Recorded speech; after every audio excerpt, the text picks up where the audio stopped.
سلام. خبرهای رادیوی آزادی را از روز دوشنبه 13 ایول من خیرمون بقازاده تقدیم میکنم.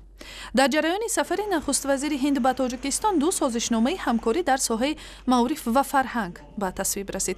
این سازشنامه ها در پایان دیدار و گفتگوهای نریندرا مودی نخست وزیر هند با امام علی رحمان رئیس جمهوری تاجیکستان و هیئت های هر دو کشور امضا شد.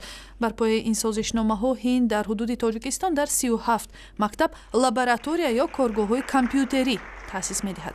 باید مخصوص تاکید نمود که تاجیکستان و هندوستان اوید به مسائل امنیت و ثبات، مبارزه بر ضد ظهورات تروریسم و اکستریمیسم، قاچاق مواد مخدر، جنایتکاری متشکل فرامیلی و ضرورت تقویت همکاری اقتصادی منطقوی دیدگاه یکسان بود. هر دوی کشورهای ما در منطقه نسبت تروریسم نهایت حساس جایگیر شده است. مبارزه علیه تروریسم و اکستریمیسم همیشه یکی از مسئله‌های اساسی و نهایت مهمی همکاری ما میباشد.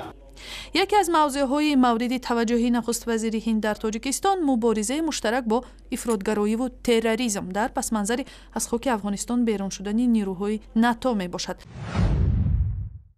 وزارت کارهای داخلی تاجیکستان گفت گروه شهروندان تاجیکستان که هنگام کوشش عبور مرز ترکیه و سوریه بازداشت شدند احتمالاً از روسیه وارد ترکیه شدند. شام 12 ایول در ایستگاه اتوبوس‌های شهر غازیان تپه 25 نفر اکثرا شهروندان تاجیکستان را دستگیر کردند. باور می‌رود که این افراد که یک بخششان همراه با خانواده‌های خود بودند قصد رفتن به سوریه به خاطر پیوستن به سازمان تندروی دولت اسلامی را داشتند. ترکیه با سوریه و عراق مرز مستقیم دارد و این مسیر راه عمده انتقال جنگیان به قلمروهای زیر نظر جنگیان دولت اسلامی شده است. باور می رود که اکثر 400 شهروند تاجیکستان که در سوریه قرار دارند محض از همین راه وارد قلمروهای جنگی شدند. ضمناً مادر یک ساکن ولایت ختلان که برای راهبلدی به سوریه به 18 سال زندان محکوم شده است از پرزیدنت تاجیکستان خواست که حکم حسین صادقوف بازبینی شود. در نامه خانم آیشما صادقوف حکم این مرد 30 ساله از حد زیاد و بررسی قضیه او ناعادلانه ارزیابی شده. به ادعای مادر تنها گناه پسر او این بوده است که افراد جنگجوی را با تاکسیش به سوریه انتقال میداد ولی درباره شخصیت و هدفهای این افراد چیزی نمیدانست.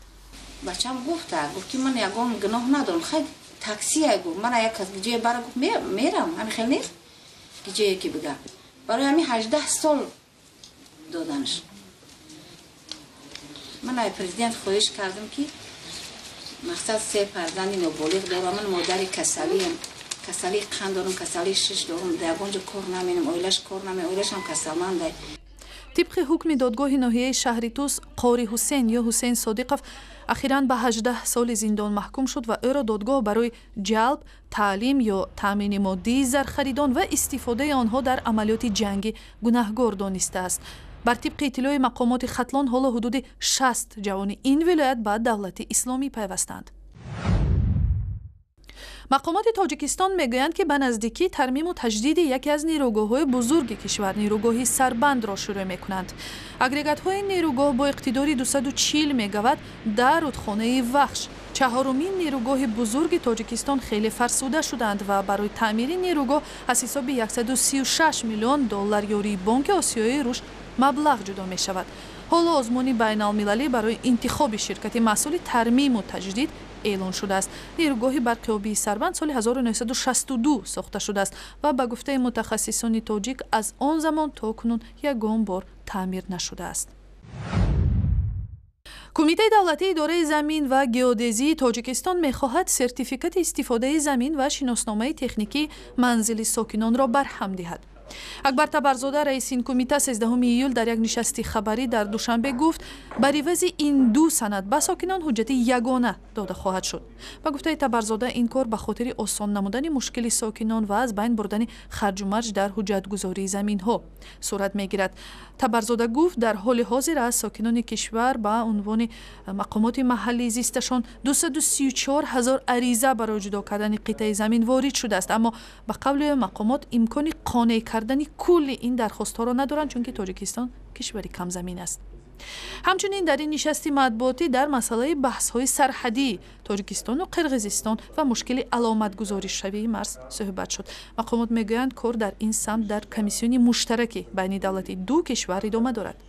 имрӯз қисмати кӯҳистон аз сарҳади байни ҷануби тоҷикистон, ҷумҳурии халқи Хитой ва ҷумҳурии Қирғизистон то қисмати кӯҳистон масшон омадан ба ноҳияи Илҳомши барои делимитатсия шудагӣ ҳастанд ва фақат қисмати вилояти Суд имрӯз давом дорад ва делимитатсия нашудааст. эҳтимолан дар тоҷикистон қонун дар бораи талоқи ҳамсарон бозбинӣ шавад. Шермуҳаммади Шоҳиён, раиси додгоҳи олӣ, мегӯяд ки дар бисёр ҳолатҳо қарори додгоҳҳо дар мавриди тақсими моликияти ҳамсарон на ҳамеша бо назардошти манфиати тарафҳо ҳал мешавад. ба гуфтаи ӯ, таҳлилҳо нишон медиҳад ки бо гузашти чанд сол баъди талоқ бештари вақт занҳо аз болои тақсими ноодилонаи моликият, аз ҷумла дастрасӣ ба манзил, ба додгоҳ шикоят мекунанд. инчунин ба гуфтаи Шоҳиён бояд масъалаи пардохти ҳатмии алимент ё пули ҳармоҳаи падарҳои ҷудошуда барои тарбияи фарзандон ҳалли худро пайдо кунад. ва барои дарёфти ахбору видеои бештар ба сайти интернетии Радиои Озодӣ, шабакаҳои иҷтимоӣ, Facebook, Twitter, YouTube ва ҳамзамимаи Радиои Озодӣ барои телефони ҳамроҳ муроҷиат кунед.